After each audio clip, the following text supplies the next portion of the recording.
जय श्री राधा माधव। पूज्य सद्गुरुदेव भगवान की जय। श्रद्धेय स्वामी रामसुखदास जी महाराज द्वारा एक साधक के प्रश्न का उत्तर।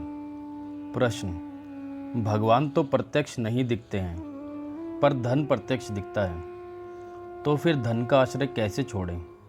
स्वामी जी द्वारा उत्तर: वास्तव में धन है ही नहीं, दिखे कहाँ से? अभी आपको धन दिखता है, धन का आश्रय हरदम दिखता है, धन हरदम नहीं दिखता। इस बात पर खूब विचार करो। धन आता हुआ दिखता है अथवा धन जाता हुआ दिखता है, रहता हुआ नहीं दिखता है। धन पहले था नहीं और बाद में रहेगा नहीं, पर भगवान पहले भी थे और अब भी हैं और बाद में भी रहेंगे। भगवान आते जाते है ही नहीं, अतः यह कैसे कहा जाए कि भगवान नहीं दिखते और धन दिखता है? हाँ, भगवान इन नेत्रों से नहीं दिखते, वे तो बुद्धि रूपी नेत्रों से दिखते हैं अथवा आस्तिक भाव से दिखते हैं। भगवान का आश्रय पहले नहीं था, पहले माँ का आश्रय था। धन का आश्रय बाद में पकड़ा है, परंतु भगवान का आश्रय पहले से है। उनके आश्रय से अनंत ब्रह्मांड चल रहे हैं। उनका आश्रय पहले भी था, अब भी है और आगे भी रहेगा। उनके आश्रय का कभी अभाव नहीं होता, परंतु धन का आश्रय सदा रहेगा, यह बात है ही नहीं। धन सदा साथ में नहीं रहेगा, हम धन के साथ नहीं रहेंगे और धन हमारे साथ नहीं रहेगा, परंतु भगवान सदा हमारे साथ रहेंगे। हम भगवान के बिना नहीं रह सकते और भगवान हमारे बिना नहीं रह सकते। हमारी ताकत नहीं है कि हम भगवान से अलग हो सकें। इतना ही नहीं, भगवान की भी ताकत नहीं है कि वे हमारे को छोड़कर अलग से रह सकें। जिस दिन भगवान हमारे को छोड़कर अलग रहेंगे, उस दिन हम एक अलग भगवान हो जाएंगे। इस प्रकार दो भगवान हो जाएंगे, जो कि संभव नहीं है। अतः भगवान हमारा साथ छोड़ ही नहीं सकते, इसलिए भगवान का ही आश्रय लेना चाहिए। आश्रय उसी का लेना चाहिए जिसकी स्वतंत्र सत्ता हो, जिसकी परतंत्र सत्ता हो। उसका आश्रय हमें लेना ही नहीं। भगवान की स्वतंत्र सत्ता है, अतः हमें भगवान का ही आश्रय लेना चाहिए। वे भगवान कभी हमारे से अलग नहीं होते। हमारे से अलग होने की उनमें सामर्थ्य ही नहीं है। भगवान सर्वव्यापक हैं, सब देश, काल, वस्तु, व्यक्ति आदि में परिपूर्ण हैं। अतः वे हमें कैसे छोड़ देंगे? अगर छोड़ देंगे तो वे सर्वव्यापक कैसे हुए? भगवान को छोड़कर हम रह ही नहीं सकते। हम रहेंगे तो उसी में रहेंगे, नहीं रहेंगे तो भी उसी में रहेंगे, जन्मेंगे तो भी उसी में रहेंगे और मरेंगे तो भी उसी में रहेंगे, और जन्म मरण से मुक्त भी हो जाएंगे, तब भी हम भगवान में ही रहेंगे। हम भगवान को छोड़कर नहीं रह सकते और भगवान हमें छोड़कर नहीं रह सकते। हम दूसरों का आश्रय लेते हैं, यही बाधा है। एक विशेष बात है, आप लोग ध्यान देकर सुने। बात गहरी है, पर बड़ी सरलता से बताता हूँ। मैं हूँ, इसका अनुभव सबको है। मैं हूँ कि नहीं हूँ, इसमें कभी संदेह होता है क्या? इसमें क्या किसी को गवाही देनी पड़ती है? किसी को पूछना पड़ता है कि बताओ मैं हूँ कि नहीं हूँ? मैं हूँ, यह अनुभव स्वाभाविक तथा स्वतंत्रता से है। मैं कैसा हूँ, क्या हूँ, यह चाहे हम ना जाने, पर मैं हूँ, इस अपने होनेपन में कभी हमें संदेह नहीं होता। इससे सिद्ध हुआ कि मैं अनेक जन्मों में था, इस जन्म में भी हूँ और आगे भी रहूँगा। अभी जागने में, सोने में, स्वप्न में भी मैं निरंतर हूँ। बचपन से लेकर अभी तक बीच में कभी भी मैं नहीं रहा, किसी समय मैं नहीं था। ऐसी बात हुई है क्या? अपनी सत्ता नित्य निरंतर अनुभव में आती है कि मैं हूँ। यह एकदम सबके अनुभव की बात है। इस नित्य निरंतर रहने वाली हमारी सत्ता में कभी कमी नहीं आती। कमी आए बिना हमारे भीतर कामना कैसे हो सकती है?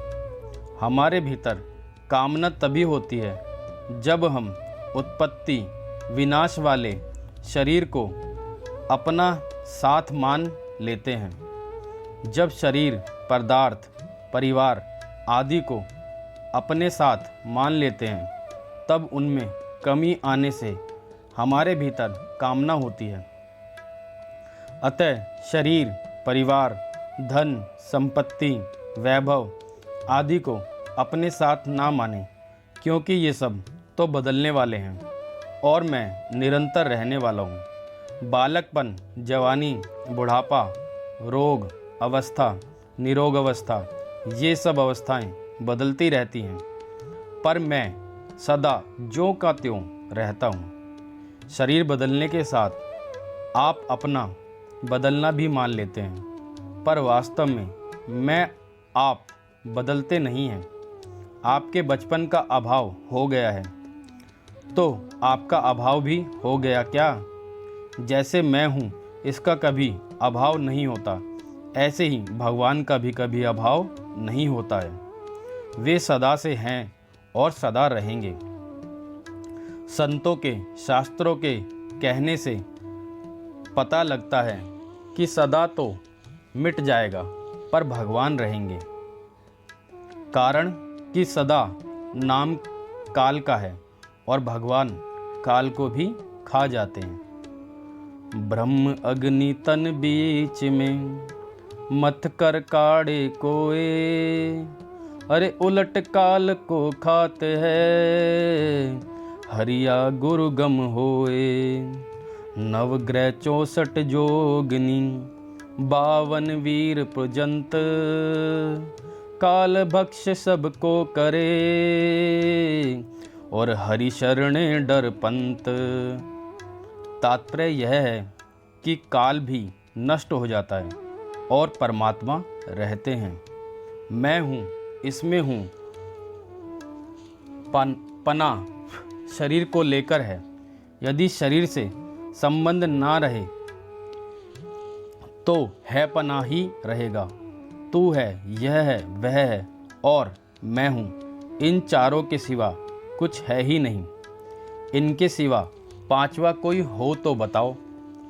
इन चारों में केवल मैं के साथ ही हूँ आया है, बाकी तीनों के साथ है आया है। मैं लगने से ही हूँ आया है। यदि मैं को साथ में नहीं लगाएं तो है ही रहेगा। इस है में कभी कमी नहीं आती है, कारण कि सत में कभी अभाव नहीं होता है। ना भाव तो विद्यते सता। वह नित्य निरंतर रहता है। उस नित्य निरंतर रहने वाले परमात्मा तत्व में ही मैं हूँ। केवल इतनी बात आप मान लो। इसके सिवा और आपको कुछ नहीं करना है। यह एक बड़ा भारी वहम है कि करने से ही परमात्मा प्राप्ति होगी। अतः भजन करो, जप करो, सत्संग करो, स्वाध्याय करो, ध्यान करो, समाधि लगाओ। इस प्रकार करने पर ही बड़ा भारी जोर है। बातों से कुछ नहीं होगा, करने से होगा। यह धारणा रोम रोम में बैठी हुई है। परंतु मैं इससे विलक्षण बात कहता हूँ कि है रूप से जो सर्वत्र परिपूर्ण सत्ता है, जिसमें कभी किंचन मात्र भी परिवर्तन नहीं होता, उसी में मैं ही हूँ। मैं और वह है, एक ही है। जब ऐसा ठीक तरह से जान लिया तो फिर क्या करना रहा, क्या जानना रहा, क्या पाना रहा। मैं नित्य निरंतर परमात्मा हूँ। यह असली शरण है। यह सर्वत्र परिपूर्ण है। परमात्मा तत्व से अलग कोई हो ही नहीं सकता। उस है की ही प्राप्ति करनी है, नहीं की प्राप्ति नहीं करनी है। नहीं की प्राप्ति होगी तो अंत में क्या रहेगा? केवल नहीं। जो नहीं है वह प्राप्त होने पर भी रहेगा कैसे? इसलिए है की ही प्राप्ति करनी है, और उस है की प्राप्ति नित्य निरंतर है। हम उसमें हैं और वह हमारे में है।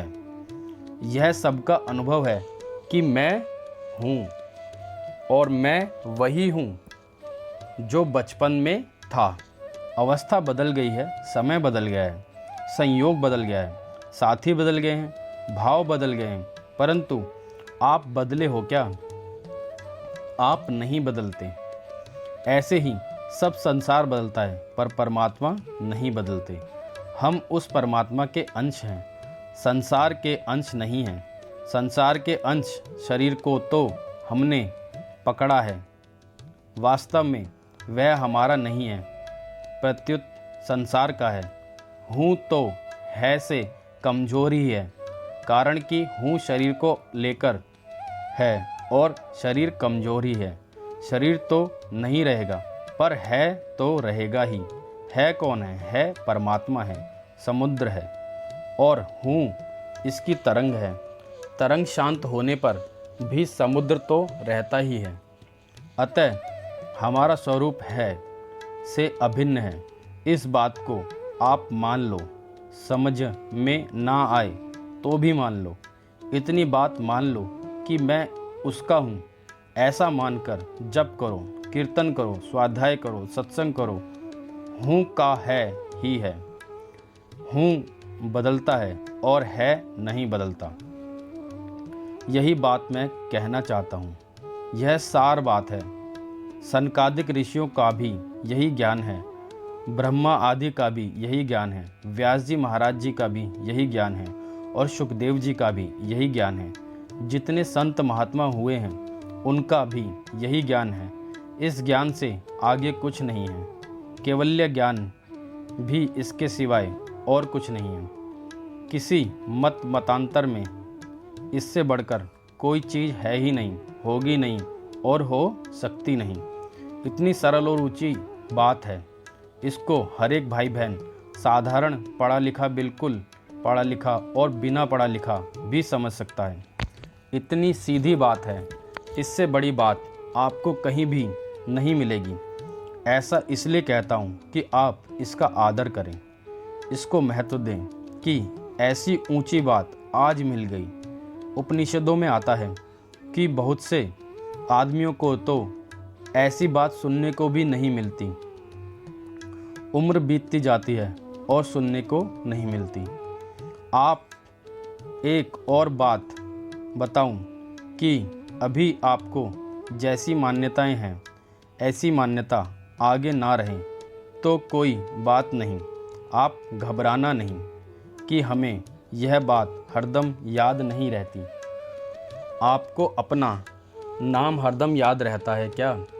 हरदम याद ना रहने पर भी जब देखो तब दिखता है कि मैं अमुक नाम वाला हूँ। इसी तरह यह बात हरदम भले ही याद ना रहे पर विचार करते ही यह चट याद आ जाएगी कि बात तो ऐसी ही है। इससे सिद्ध होता है कि यह बात मिटी नहीं है, इसकी भूली नहीं हुई है। इसकी भूली तब मानी जाए जब आप इस बात को रद्दी कर दो या कहो कि मैं इस नाम वाला नहीं हूँ। अतः बीच में यह बात याद ना आने पर भी इसकी भूली नहीं हुई है, नहीं हुई है, नहीं हुई है। इस बात को रद्दी करो तो बात दूसरी है। नहीं तो 8 पहर में एक बार भी याद नहीं आए तो भी ये बात जो कि त्यों ही रहेगी। है कैसे मिट जाएगा? इतनी ऊंची, इतनी बढ़िया, इतनी पक्की बात है।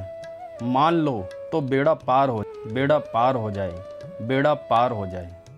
जय श्री राधा माधव।